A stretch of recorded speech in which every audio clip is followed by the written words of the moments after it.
The Crash Course Podcast is brought to you in part by DerbyParts.com, Smash Masters, Derby Parts, and Derby Inc. magazine. Live it, breathe it, be it, Derby Inc. This is the Crash Course Demolition Derby Podcast, recorded live at the FingerLakes1.com studios in downtown Seneca Falls, New York. And now your host, Chris Marquardt.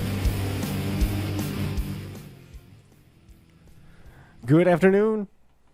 This is Chris Marquardt. Joining me in studio tonight, we've got Brian Tompkins. There's Brian.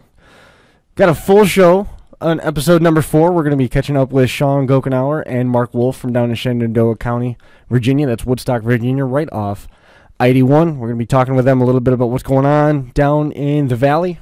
Talking about Luray, which is another one of the popular shows down there. I believe that's Page County. One that Shawn Gokhanour was told, don't bring your car back to because that is a professional-built car. He turned around and he brought that to Woodstock, Virginia, and he won Monday night.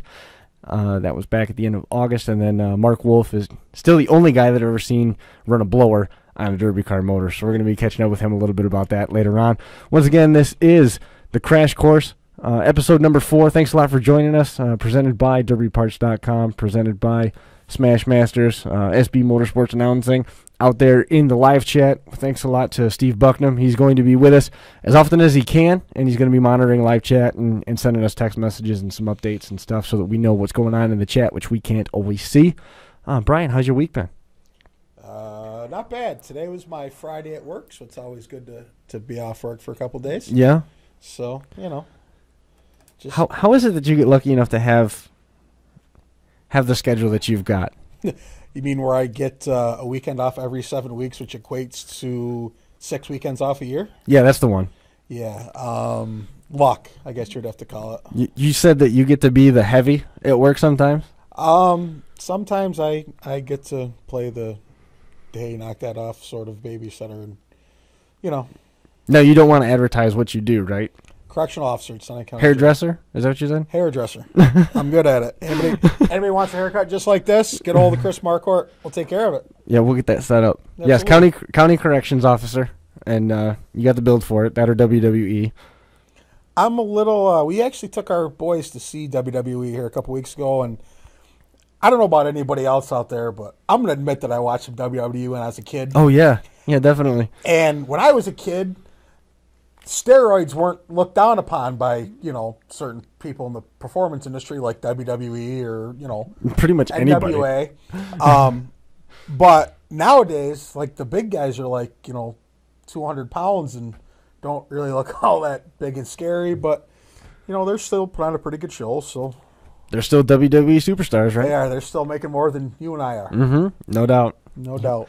I saw a Capri Sun juice pouch today that had John Cena on it. Nice. Yep. I have a new goal. Yeah. we'll have the crash course on something. I will know that I'll know that I made it at some point when my mug appears on a Capri Sun juice pouch. Absolutely. Absolutely. Yep. There was a couple different events over the weekend. New Alex, we're still waiting for some results to come in on that. That was the Lions Club, I believe, hosts a derby periodically. They do a couple of them in Pennsylvania. Mark Siopa shared some information on that on the Crash Course podcast page on Facebook. And then Broome Tioga ended up having a derby at the Motoplex down in Owego. It's in Owego it's proper? Outside of Owego. It's actually, for all intents and purposes, it's somewhere near Owego. Yeah, it's actually outside, a little outside of Owego. Go over the hill, leave cell reception, go back into cell reception, come back out of cell reception, and you're halfway there. You're there. Rumor has it Richie Predmore won one show down there, and I'm not further solidifying his case for driver of the year. Richie's had a pretty good year. I'm not sure exactly what kind of derby it was, but rumor also has it that our sometimes co-host Josh, the Broome County Wrecker Decker, won the final crash off or smash off, or I'm not really sure. But there's an interesting trend going on in derby right now that, how it seems like everybody wants to be able to use their car over again. Yep. Everybody wants to run their car a second time. Everybody wants to, but at the same time, we've got this other convergent trend where they only want to run one and dones. They don't want to necessarily run heats. Yeah. So a lot of these places have gone to running a free-for-all at the end of the night. If there's anything left in the pits that runs, you can put whoever you want in. You don't have to register. Just go out there and finish it off. Okay. That's a popular thing that they do with wood booger demolition derbies out in New England. Brockton, Massachusetts, they have that at all of their events. They finish the night with a free-for-all. So cool. whatever's left. The Bangor Smash for Cash back in 2011 up in Malone, New York, the firefighters put that on. They did that there as well. It sounded like they did that at Broome Tioga, that they had they had, it wasn't so much a feature as it was just a, go wreck stuff. Yeah. I actually had a little bit of a conversation with Josh, and of course, me being me and Josh being Josh, I asked him if he got run over in the first one, and he said no, absolutely not. He didn't really explain something about being stuck in the mud, but then I saw an after picture, and Richie's new style Ford or Lincoln sat there with a trophy next to it, so Richie won that. Was the car he took to Hartford. Okay. And, right? I assume so.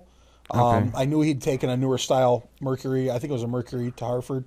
And then maybe incorrect on that then. I'm not for sure. I'm not for sure then. No. I think he had I can't keep up with him. He ran so many derbies this year. He did run a lot. And then Decker said that he won like I said, the final crash off or whatever they called it, and he said he had fun. So I mean, that's the important thing. I know he had a pretty awesome picture on his Facebook page with, I think they took 5 cars down. He let a bunch of buddies that have helped him, I assume, throughout the year, and then he had a couple that he offered for rent, and he had them all sitting there and said they're all ready to go to the scrapyard. So looked like he had a good time. Looked like it was pretty wet. All the cars were pretty covered in mud. But, that's part of the sport. That is part of the sport. That is. It is. We talked a little bit about that driver of the year thing.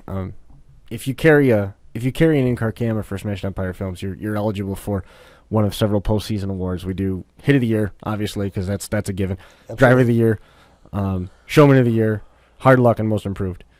And Richie's had the in-car camera a couple of times. He had a great run over in Penn Yan at Yates County on Saturday night.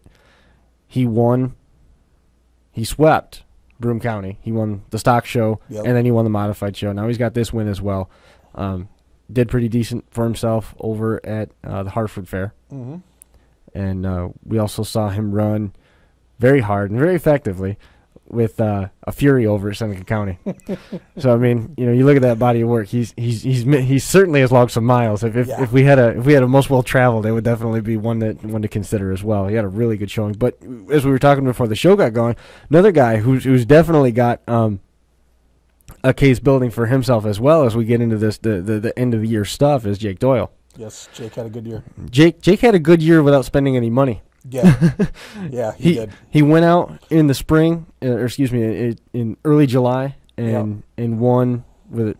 Was that back in May? That was back in. That was the first derby of the year at Canandaigua. So I think that was May. That was May. Won the raffle car there. Went out and won it. Went to Metal Destruction. Won the raffle car there. Won with the Riviera. Went out and took home $1,500 for his efforts there. Mm-hmm. And then he turned around and he won Waterloo with a car that had already been run once. Yep. So he had bought that from that was the car that won Penn Yan. Yeah, he'd bought that from Justin Gilmartin. But regardless, Jake Doyle had a great year. Jake is definitely top dog around here right now. Anywhere he goes, he is a threat to win. He proved that when I saw that Jake had won the raffle car at Cuba. I was sitting with some friends that I went down to the show with from Bath, and told him, I said, Jake's going to be tough to beat. There was some carburetor issues with the Riviera. It didn't run quite as good going out for the feature as it did in the pits. Not sure what that was about, but Jake did a great job, and he had a great year. But unfortunately, the guy that gives out the awards and makes the rules, and Jake didn't have a camera, so no, unfortunately, it is what it is. I mean, otherwise, how would we possibly be able to identify anybody? I mean, we see 25 derbies a year. I mean, it'd be just about impossible, especially when you get as much overlap as we do covering New York alone. Yeah, New York and northern Pennsylvania. Yeah. Yeah, that would be tough, but hey, that's There it is. Brian Sipple, May 18th. that's why you're the media mogul. You make those big Oh, decisions. okay. Yeah, we actually this year we're going to be doing a compact division as well. We've had such a great turnout, and we alluded to this a week ago when we were talking about 2 weeks ago when we were talking about some of the stuff at Broome County. We're going to do a compact division with a group of awards just for those guys, and the compact division this year has really stepped up their game. It's been a lot of fun to see a lot of those compact guys go through, and it's not exactly what you're used to with compacts. It's not the 45-minute just waiting for paint dry. There's cars that have had the back wheels folded up to the C-pillars and dragging the seats around, and they're still out there tooling around and doing well for themselves. I know this year down to Metal Destruction in Cuba, they had the Border Wars. And it started with 2 cars hitting and a third driving them into a teepee, and then it just got better from there. I know one of the guys from Canada, I think it was a Dodge Dynasty or something, but he ended up with the rear end of his car bent around to where the rear bumper was like touching the passenger's rear door. I mean, those guys were driving. It was great to watch. Harder than you ever thought about driving, huh? Let's not get crazy. It was great to watch, but the one time I ran a small car, I realized how quick you could pick up speed, and I don't think my body would put up with that anymore. And those guys down there, that's the only compact show I saw this year, and those guys put on a show. The Border War was outstanding at Metal Destruction. It really was. It was 3 teams of 4. It was 4 representatives from New York, one of which was Brian Gonzalez. Ken Harvey was on the team, and I think Dave Baker was on the team as well. I'm not good with the names. And then we had the team from Canada. There's been a group. Gregory, I can't think of his last name now. Gregory's come down out of Ontario last couple of years to run at Metal Destruction. They put this team derby together, and then the 4 guys out of Pennsylvania. And it started off right off the top. The camouflage, or the sand-colored Pennsylvania team, they had a light tan and dark tan. He got turned backwards, and one of the guys from Canada drove him, and he backed up over the berm and stood the car on his nose, and the roof camera was on that car, and you're just looking down at dirt, and also it was right in front of the camera that was on the scaffold. It was pretty crazy, and that was it was nuts. I don't know if that's an easy cue up for you or not, but I mean maybe you could throw it up quick and show the guys. Oh, I can try. I don't think we've played the Metal Destruction intro on here anyway. I suppose we can try. It's definitely a... whoops, didn't mean to do that. It's definitely a hit. Do that twice. There we go. Get out of there. It's definitely a hit that Derby fans would appreciate. It's in that open. Let me go find it. Let me see if we can go find that here. I don't know how it's gonna like it if I start changing stuff midstream. We can try though. Hey, this is a learning experience from all of us. Well, I've done this before, and it hasn't necessarily ended that well.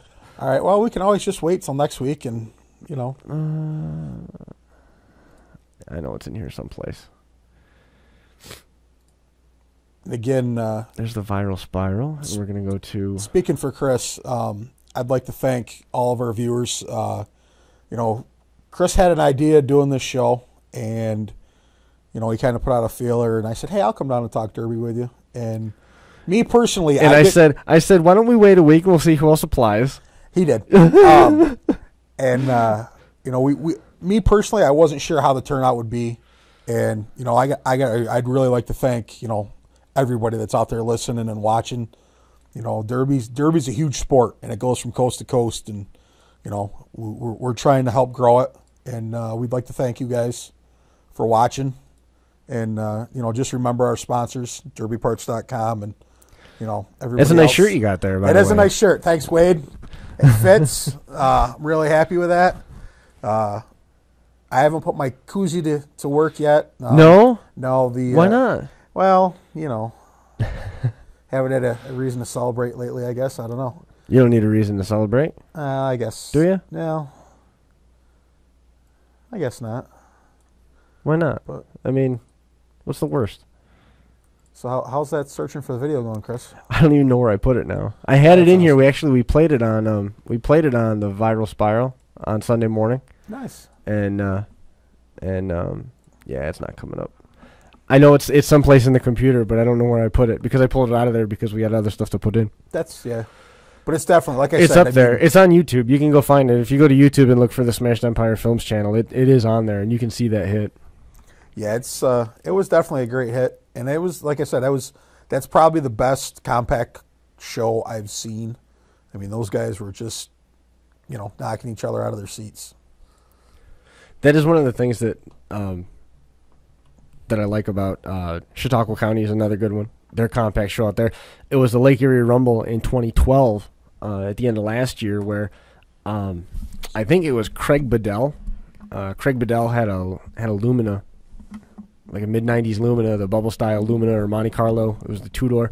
And he got hit in the back end, and right where the front seat bolts down, just behind that in the back seat area where your feet would go, it ripped out. And he kept going forward. So the car turned inside out. It stayed connected at the bumper. So the rear wheels were facing the sky. The floor pan was facing the sky. The rear wheels were towed out behind it, and it was just open from the back seat, from the back of the front seat to where the back seat would be. You could just see the ground. It was just dirt. And he tooled around for a while, and Corey Neer had a compact car there, and it was packed up to the driver's door. I mean, he had a seat bar in it, and the trunk lid, the doors, the roof, the bumper, the tail light panel, everything was packed into this area that was like 2.5 feet wide, right behind the driver's. They finally shut him off. Yeah. He was driving fine. He had no issues. No, he wasn't smoking. He wasn't. I mean, he was using only the back end and was keeping himself in a position where he was only getting hit in the back end. So it packed in perfect, and it was, I want to say it was a Corsica, and there was nothing behind him. Yeah. We were in Brockton, Massachusetts for the fall brawl, and they ended up having to shut one of the compact guys down because he had collapsed the back end so far at an angle that the back bumper had twisted, and the back bumper had begun coming through the back window, and it was just about to his head. And they said, you gotta stop. And he said, are you sure? And they said, well, not exactly. So they had 4 guys out there reefing on the bumper, trying to pull it so that the end of the bumper was going to be on the outside of the seat post, so that would at least stall the bumper from getting. They're not right. Yeah, that's those guys. It definitely seems those cars pack up, and they don't seem to slow down any. They hold it right on the boards and go, and which is great. I mean they put on a show. They get their money's worth, but the compact. We're gonna have a compact show come up here in a little while. We got a guy from Illinois. His name's Kenny Kuhn. We're gonna be talking a little bit with him about compacts, and we're gonna have Mike Fleece will be in studio. He won Seneca County, and Kenny Kuhn's got a rather extensive compact background. Whereas Mike Fleece has run twice and won once at Waterloo, and with his red Luminas, it looked like it was the exact same car as last year, nice. and he ran pretty well, and he said he was on board with that. So we'll have him in the studio to talk a little bit about compacts and get some of the different perspective on that, because the cars that they run out in Illinois tend to be different than what we run around here. Yeah, that's putting it mildly. And that given the case, I want to know what the compact situation is as well. Getting Shawn Gokhanour on the DerbyParts.com hotline. We're going to be chatting with him for a little bit about Lincolns. Hey, Shawn. Hey, let me put you in.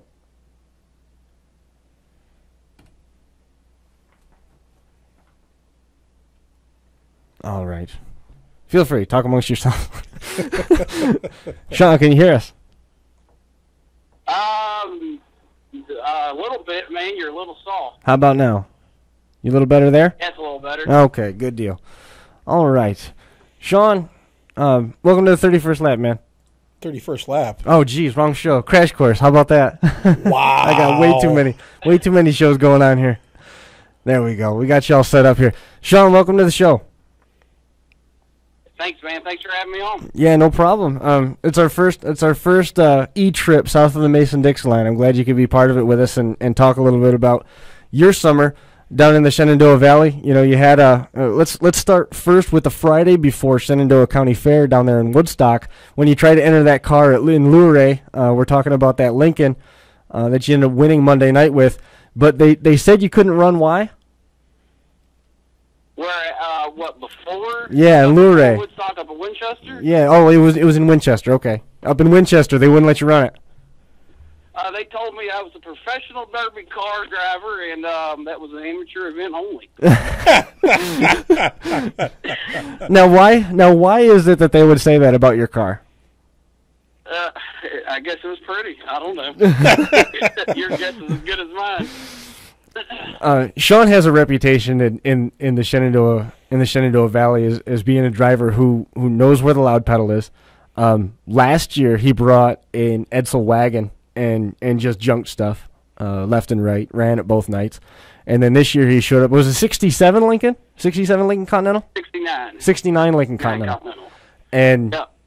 and he did just fine with it. At one point he hit early 70s Mopar in the right rear corner so hard that it removed the wheel from the axle, and when the wheel came to rest, it was sitting on the cowl, leaning against the intake. Yeah. And you could see the brake drum. I got a still picture of that. You could see the brake drum sitting underneath the radiator of Shaun's car.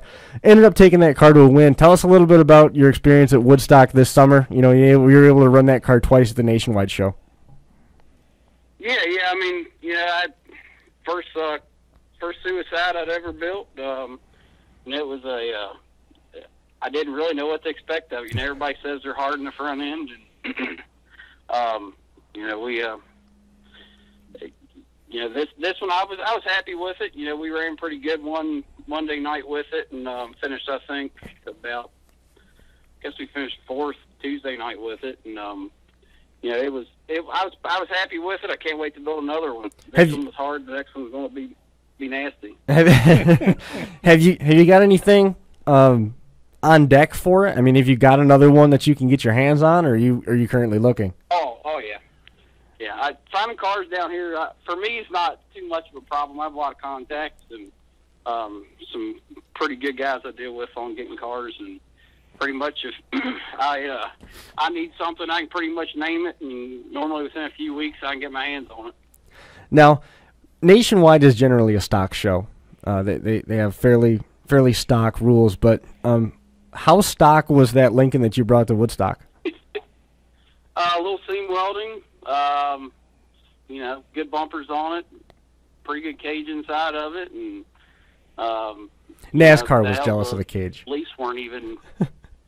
They were flat stack set of leaf springs under it, but nothing crazy. Now, other than that, man, it's used pretty much factory, other than some seam welds and stuff. Yeah. And I mean, some custom bumper mounts help in the front end, and engine protector and that good stuff. But now, Shawn, the other day I stopped at Chris's house, and we were talking about the show and different things, and discussing who's going to be on this week. And he goes, "Here, watch this." So I start watching a roof cam, and I went, "Man, that's a pretty nice looking motor." And I said, "But it's running. It sounds like it's running a little rough." And he goes, "Well, it's got to warm up." And I said, "Big block?" And he goes, "No, it's alcohol." And I went, "Alcohol? Yeah, he runs alcohol in it." And I've been around racing my whole life, and I've seen a lot of sprint cars. And I said, "So what you're telling me is this is like a sprint car, and once it get warmed up, it's going to start tearing stuff up?" And he goes, "Well, I'll let you make the decision." And he fast forwarded a little bit, and I seen you start picking on some of my poor Mopar friends down there. And then he goes, "All right, watch this." He goes, "This track isn't very wide, but it's pretty long." And he goes, "Watch this." And then he showed the hit where you broke the guy's tire off and it landed on your air cleaner. And it's I've heard stories of alcohol motors, but that was the first one I've known for sure that I was watching on video. And that sounds like it's pretty good running. Running piece. It runs. Power plant right there. It's I still don't have it right. It's taken me 6 or 7 years to get my tune set up to where it's at today, and it's doing better. I'm still not completely happy with it, but I need to get it out and keep. Of course, every year I change stuff on them, so it's hard to tune stuff whenever you're not working from the same place you were before. Yeah, that's definitely tough.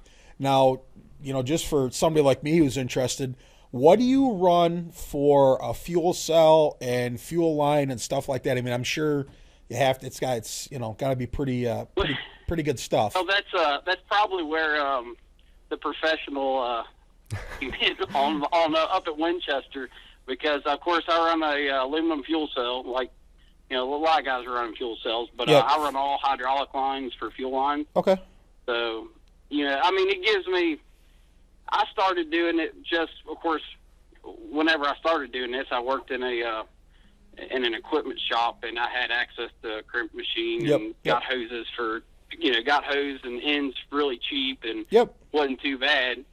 But it gave me a peace of mind at the time. Just whenever I got into it, all you heard was horror stories of how you couldn't see alcohol burn and wasn't safe and and all that good stuff. But yeah, it's definitely awesome. I actually my buddy of mine up here, Ben Host, who we kind of got into derbying together, he's always wanted to build an alcohol motor, and I'm really nervous that someday he's going to build one, and there's going to be it's going to bend everything U-shaped, because Ben's been known to get a heavy foot on occasion, and and Ben had a Galaxy. I mean, it's funny the number of Galaxies he's run. I mean, when we were talking with Shawn about his Ford.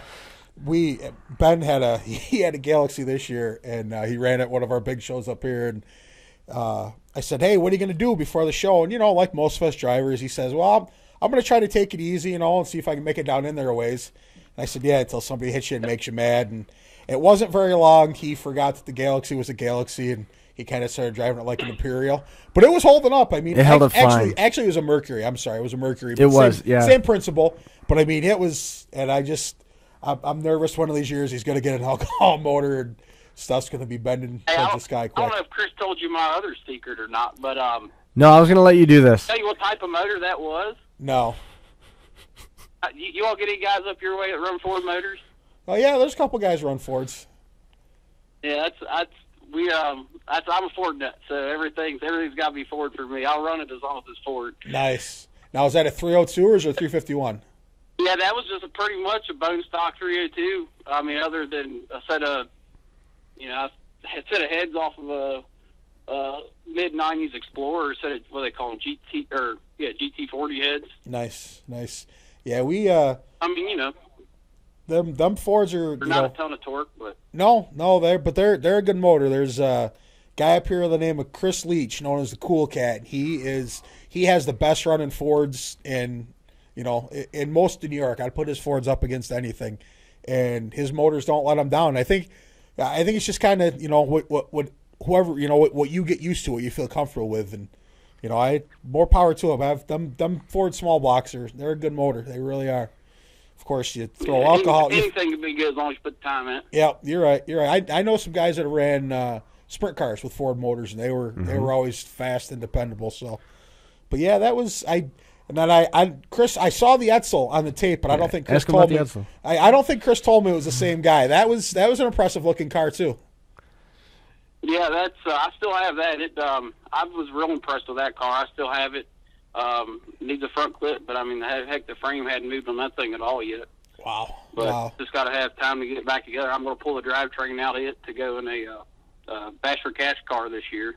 That's cool. So it'll probably be parked this year yet too, but it'll eventually find its way back out. Now, what if you don't mind divulging? What are you going to take the Bash for Cash? Probably the only car. Me and a friend of mine are going, and who's going? A 58 Merc. Who else is going? That? Who else is going? Shane Hammond. Oh, okay. Shane? Yeah.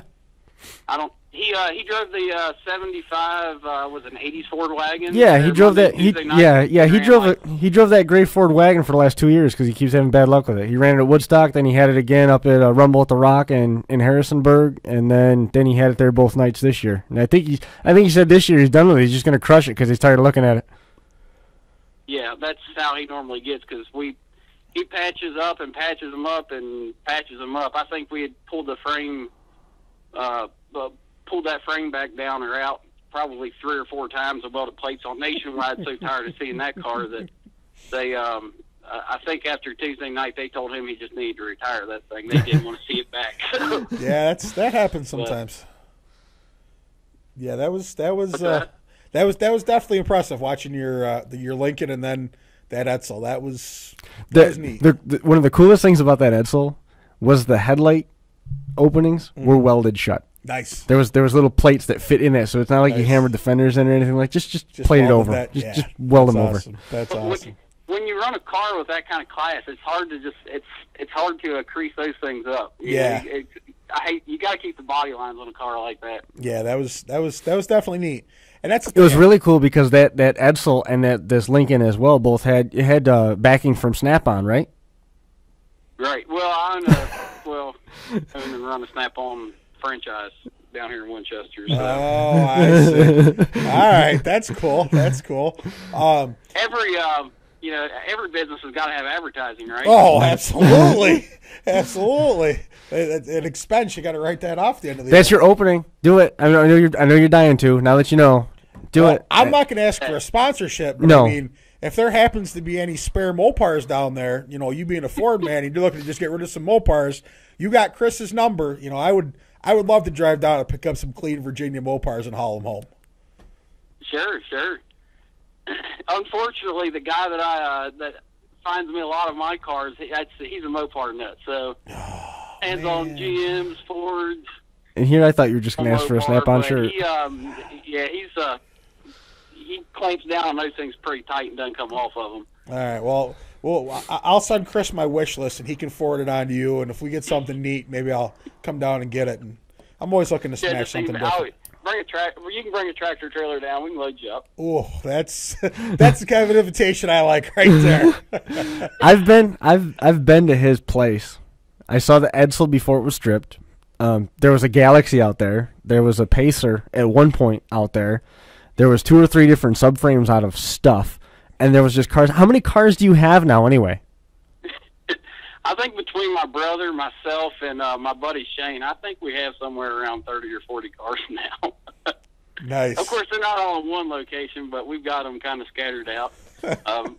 Keep catching hell from my dad. He says we're opening up our own junkyard, but yeah, it's sometimes dads get a little sick of that. Mine over the years, I have to hear about that all the time. Yeah, over the years, I've heard the same thing from my dad, but I've slowed down now to where I maybe one a year if I'm really lucky too. But you got a Mercury behind your house?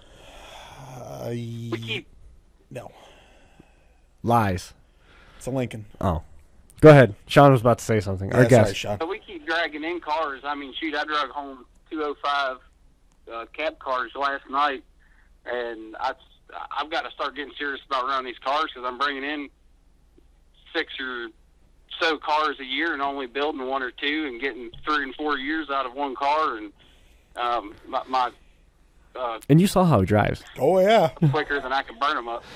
Yeah. Hey, anytime you want extra help wrecking stuff, you just get a hold of Chris. I'll come down and wreck whatever you got for you, buddy. I'm an equal opportunity smasher like that. Wrecking them's not the problem; it's building them. And trying to build them competitive down here. Yeah, and we have a lot of guys down here, man. They're not messing around anymore. If you don't put 100 to 200 hours in a car to run some of these county fairs down here, I mean, you'll get junked. Yeah, I forgot to show you the other clip.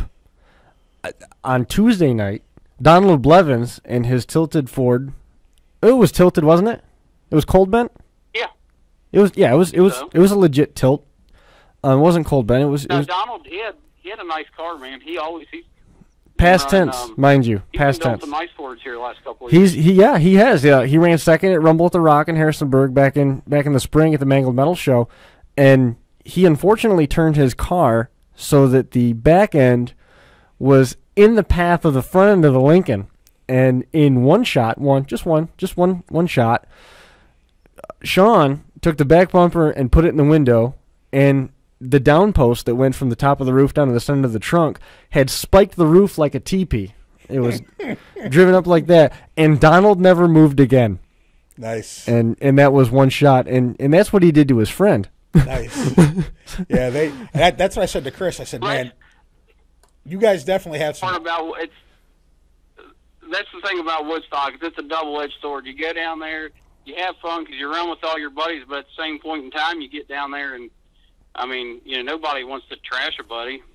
But unfortunately, that's kind of what it comes down to. You don't want to trash him, but you don't want to lose to him either. Put on a show, right? Yep, you got to put on a show. You don't want to lose to him either. That's there's nothing better than beating a buddy at the end. So, but I said something to Chris when I watched just the highlights. You guys got some nice cars down there. It's definitely different part of the Derby world down there. I mean, I've been to one of the Metal Mayhems, and I went out to a Bash for Cash in Ohio, and so I've seen a few older Fords run. I've seen some up here.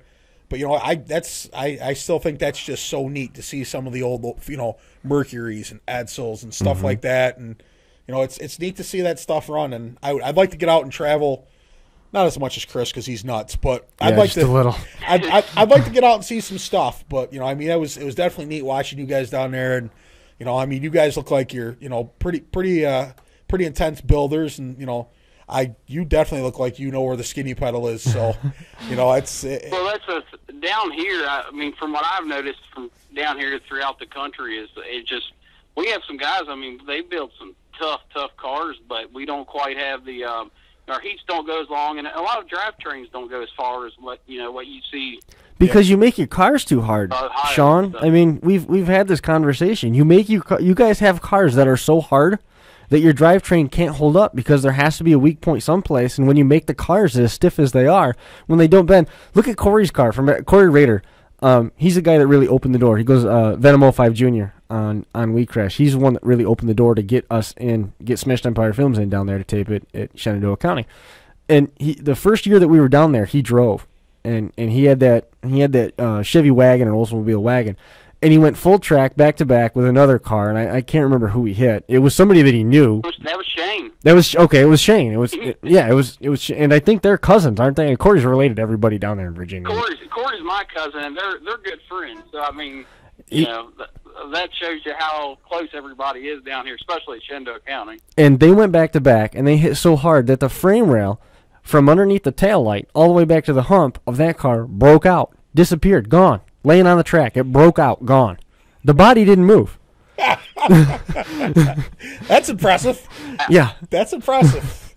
That's in my 10 years of being in dirt, being 10 to 15 years of being really involved in demolition derbies, that was the only time I'd ever seen anything like that happen. That was just crazy. Yeah. I mean, like, it just hit the ground. Like, I mean, you couldn't have got under there with a sawzall and cut that thing off any cleaner.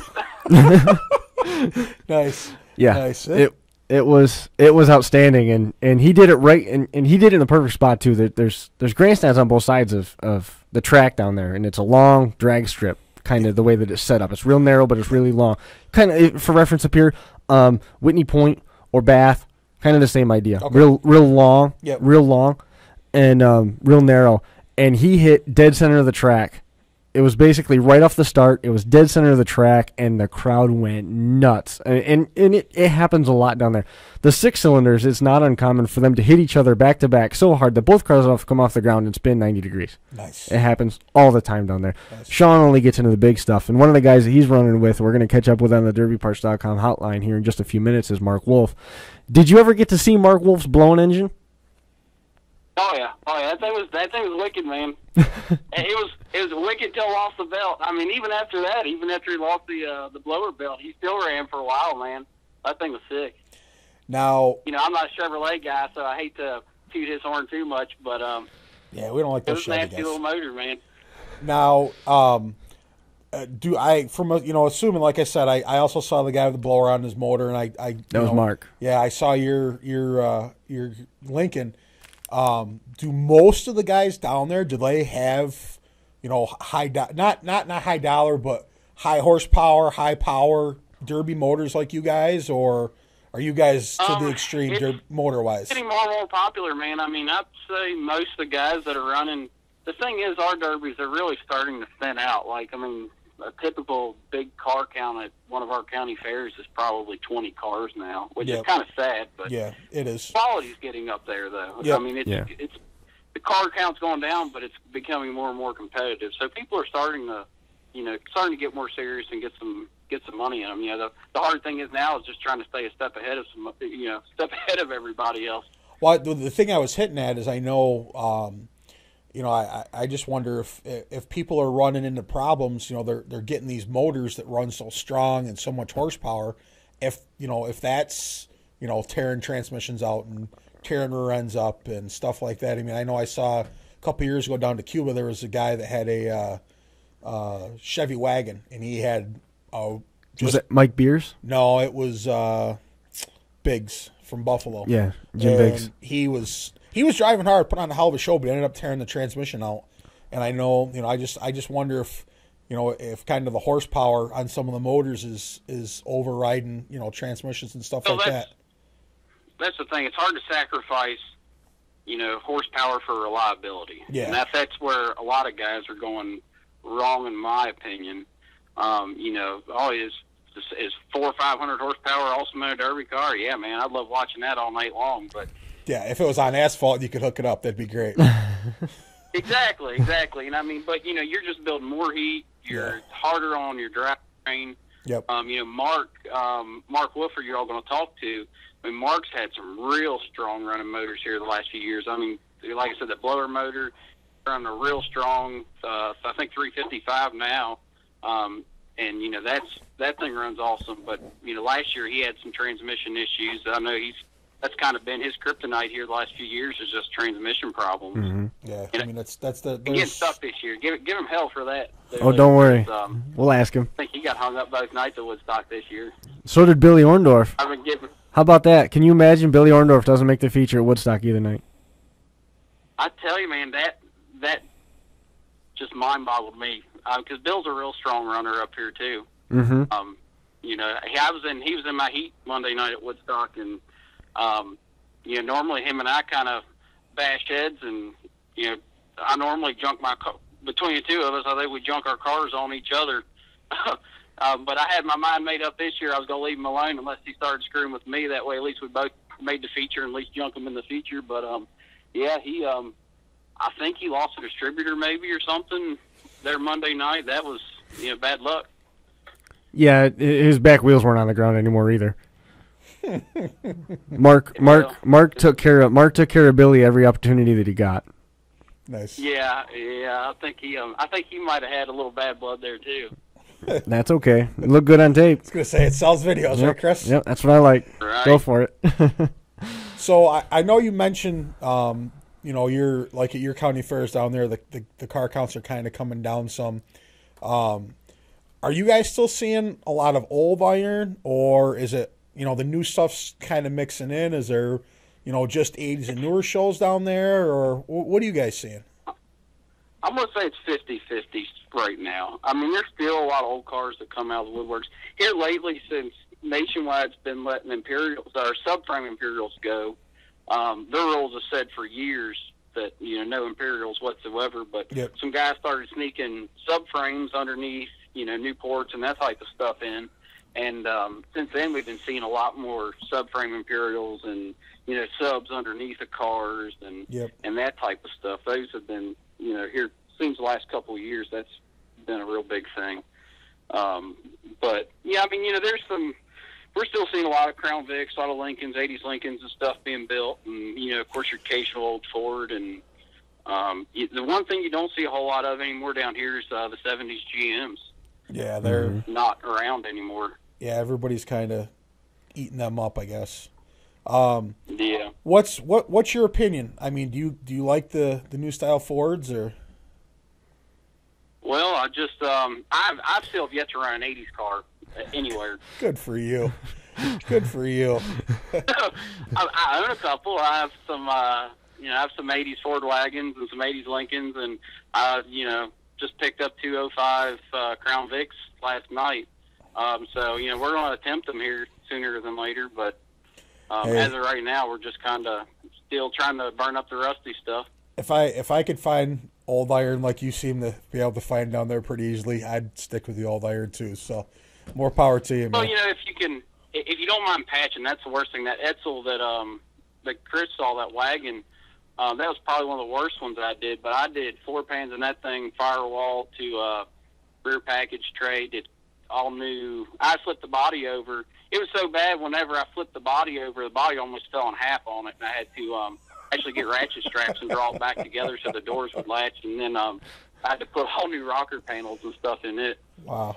I mean, it was so. I mean, like I said, I like running the old stuff. That's what I'm passionate about. So I don't mind putting a little bit of work into them.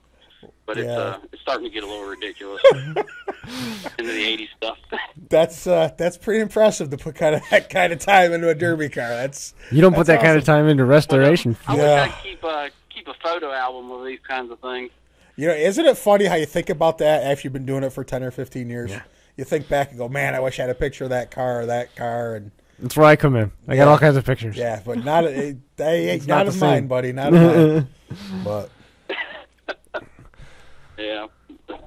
Well, Shawn, we appreciate it. We look forward to getting you on here again sometime. I hate to cut you off, but I do want to make sure that we get a chance to talk with Mark, since we told him that we would, and we got to be out of here at 7 o'clock.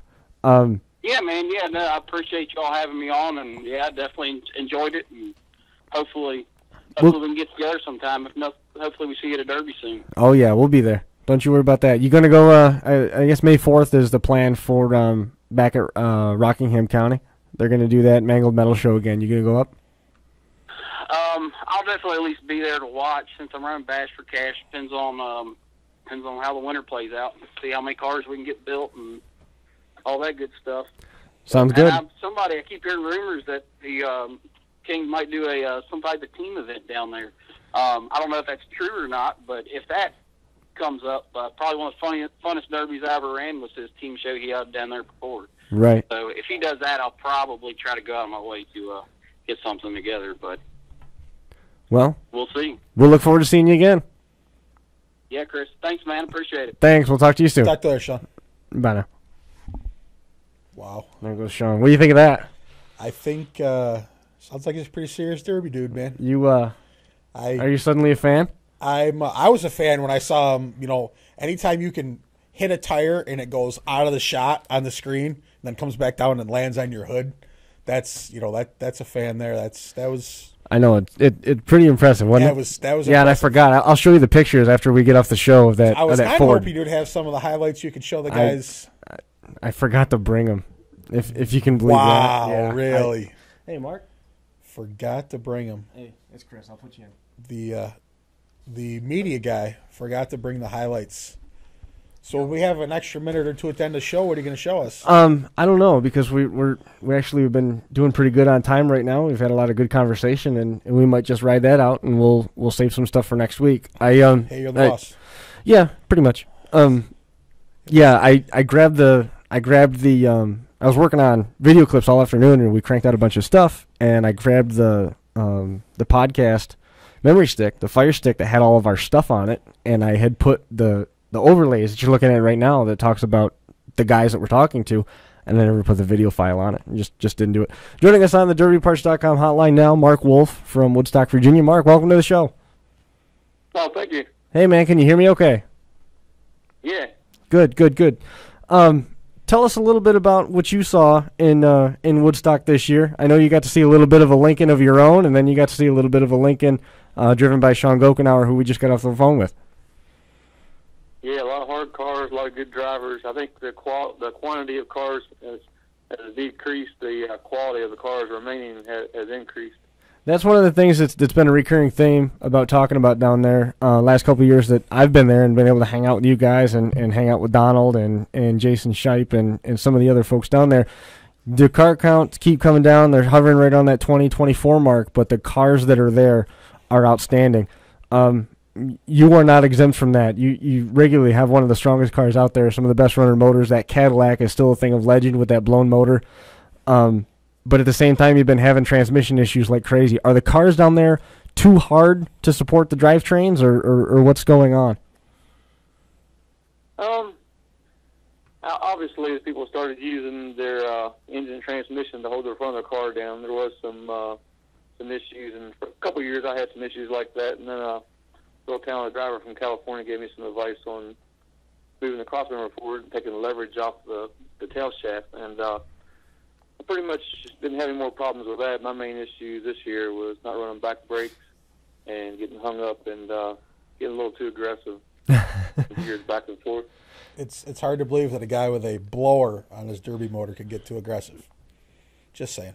That was impressive. I think I saw pictures of that on We Crash. Mm-hmm. People were talking about it. It was a big topic. And then, like I was telling Shawn, I was at Chris's the other day and we were talking, and he was showing highlights, and he goes, "Hey, do you remember seeing that car that had the blower on it?" And I said, "Yeah." We're going to talk to that guy. Watch this. That was that looked like it was a pretty impressive ride right there. That looked like it'd be fun to derby with. Yeah, that was a lot of fun. That car was probably one of the harder, most labor-intensive cars I ever built, and it was the only runner-up in the feature. And I think I finished like 5th place with that one in the feature, but still had a lot of fun. After you get so many trophies, and get some luck here and there, it becomes more about just going out and raising hell and trying to give the crowd something to go for. And that car was definitely a lot of fun. It made a lot of noise. You could steer it with the back tires, and I definitely had a ball with that one. This year, you're talking about raising hell and making noise. You were a real thorn in the side for Billy Orndorff this year. Billy's been derby a long time. Back before I ran, I used to watch him and admire him a lot. And we have our days we get along, and then days where we don't always see eye to eye, but I always take him serious. Actually, back to that blower car, he got a real good shot in on me on that. 1 second I see him coming, the next second I see his hood. And I still ran for a while, but yeah, I always like to have an opportunity to get a good shot on him because he's a fun one to beat, and he makes it hard one to stop. So it's always a good way to judge on how I'm doing if I can mess with him a little bit, make his day a little rougher. You just about flipped him over on Tuesday when you hung him up on the front stretch wall, and then Monday night you put him up on the wall at the turn 4 end of the track. Actually, there was another guy from Harrisonburg that put him up on the wall the second night. Oh. The second night in the beginning. Definitely got a good shot. I've been waiting for a few years for that shot ever since the Cadillac incident. But another car beside me on that one. There's 2 of us side by side. I had to look out my peripheral vision and seen another old clever dog, David Klein, beside me. And I said, "Oh, Lordy, that's been a bad place to be in his car that night, that's for sure." He had like a 68 Polara one night, or 68 Newport, something along those lines, a 2-door, and then I think he brought a Buick back the second night, didn't he? Yeah, he had an Imperial sub in that Chrysler. I think we went on to win several derbies. Last one was the Peanut Festival. We won down in Norfolk. Yeah, he's always brings good cars. Nice. I was impressed with the quality of cars you guys had down there, and the motors definitely sounded impressive. And I mean, you guys, you definitely don't lack for ingenuity. I mean, there was some nice stuff down there. Looked like everybody was pretty big on the go pedals. It looked like it's a hell of a show. Yeah, I was kind of laughing. It was pretty fun there at Woodstock this year when the officials called underneath my car, and they seen my transmission cross member was slid all the way forward in behind about 100-pound cross member right in behind the crush boxes, boxing them into the frame rails. They said, "You can't do that." I said, "I can't cut it out. My transmission will fall out." So I watched a couple more cars come through tech, and I heard one of the officials tell the guy, he said, "We usually don't allow these gussets here." He said, "After Wolf's car, everything passes at night." That's awesome. That's awesome. Good for you. Good for you.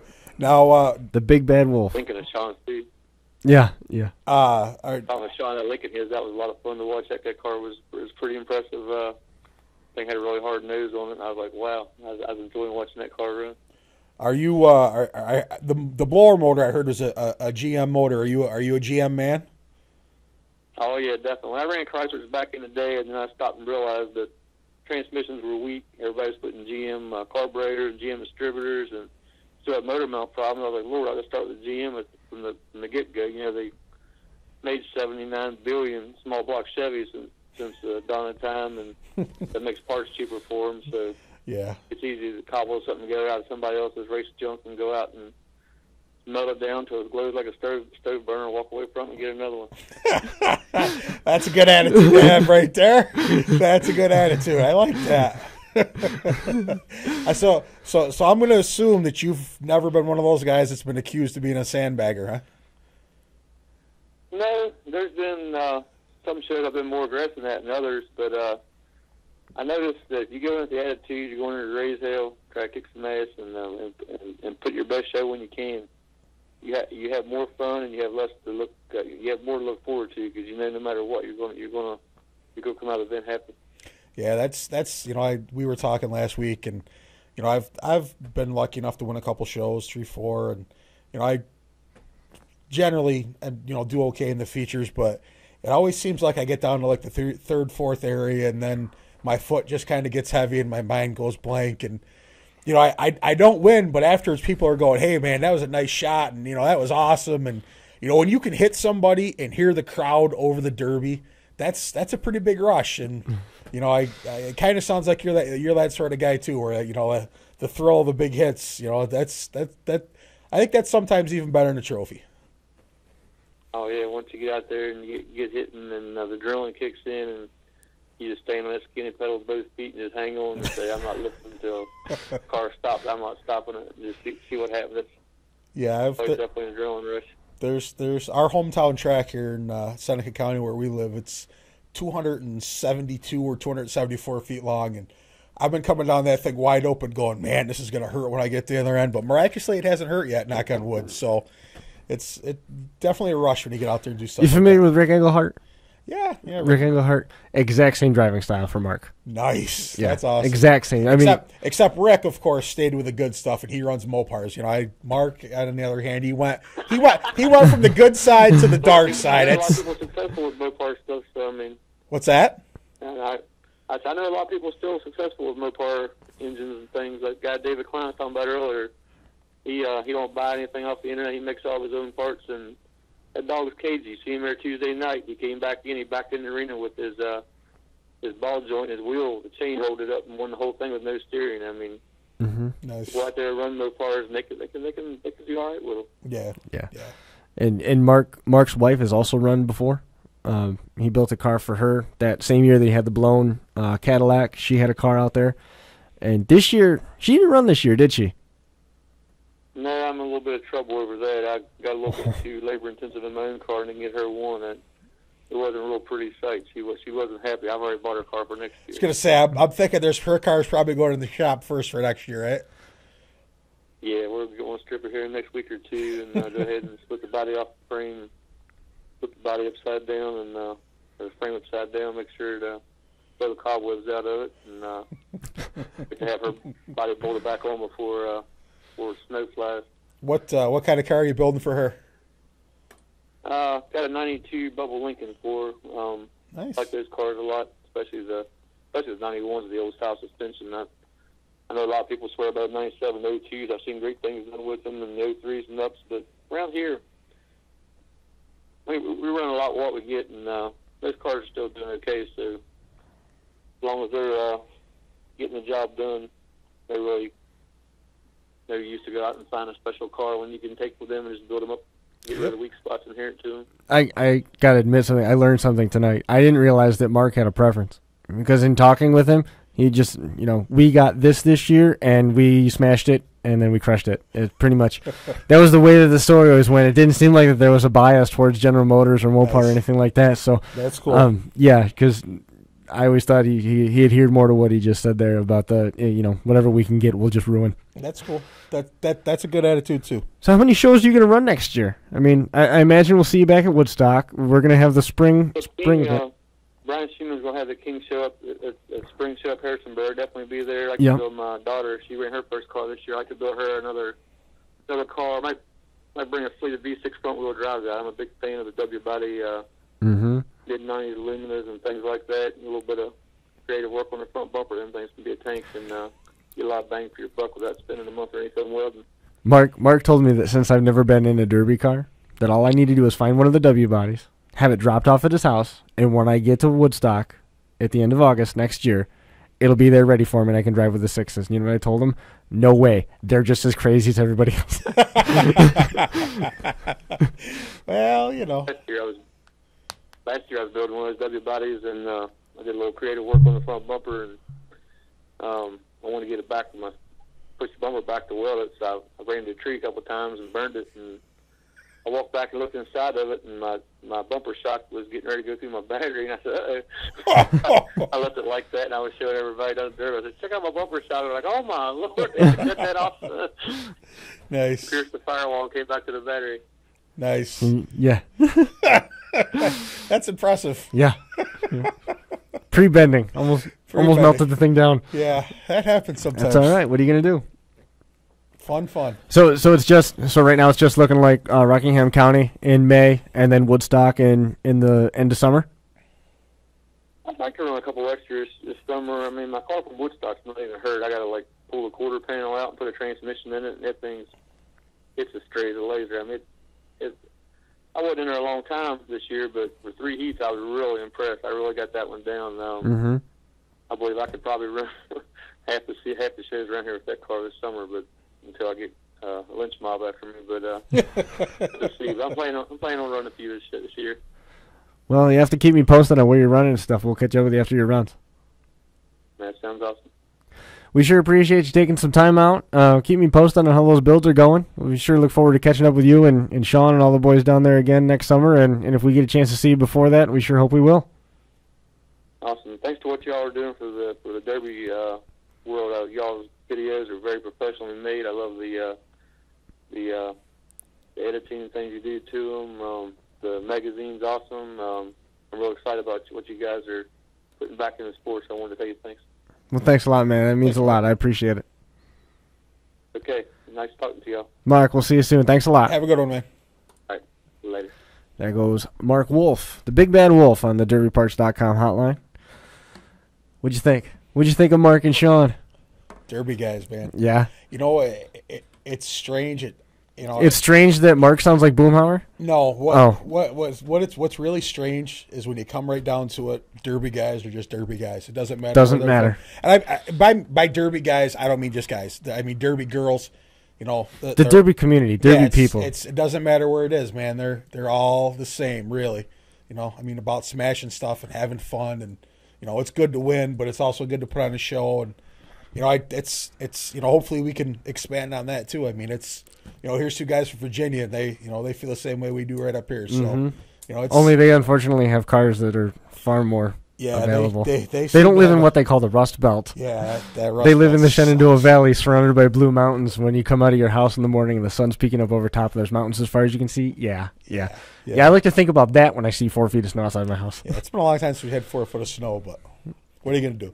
But I mean, like I said, it's just, you know, Derby guys are Derby guys. I mean, we've, you know, talked to the guys from, you know, out west a little bit, and, you know, talked to some local guys here, and, you know, the guys from Virginia, and it's, Derby guys are just Derby guys. You know, it's kind of cool. It's kind of cool. It is. I love talking to those guys. I mean, the stories and that they have around here.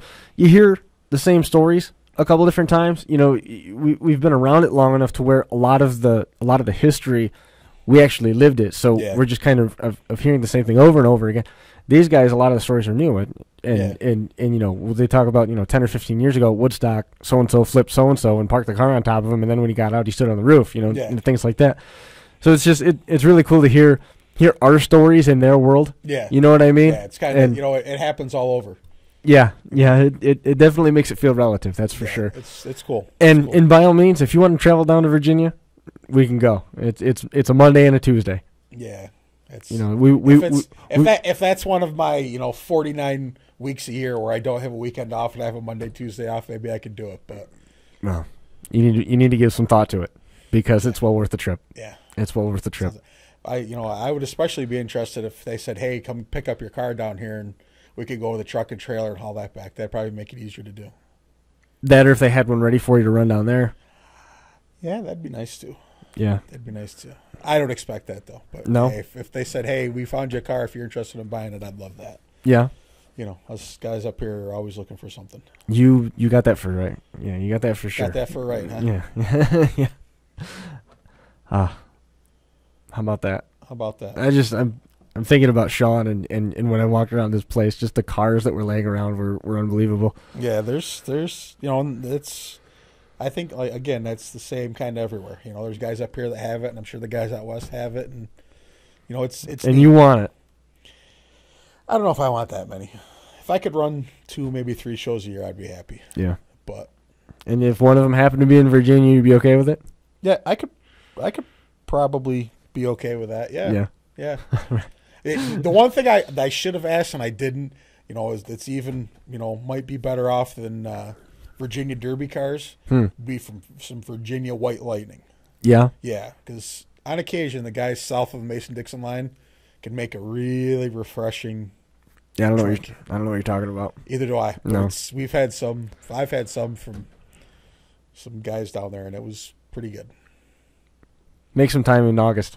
That's going to do it for episode number 4. We appreciate you joining us for Shawn Gokhanour, Wade Sicking over at DerbyParts.com, Brian Tompkins.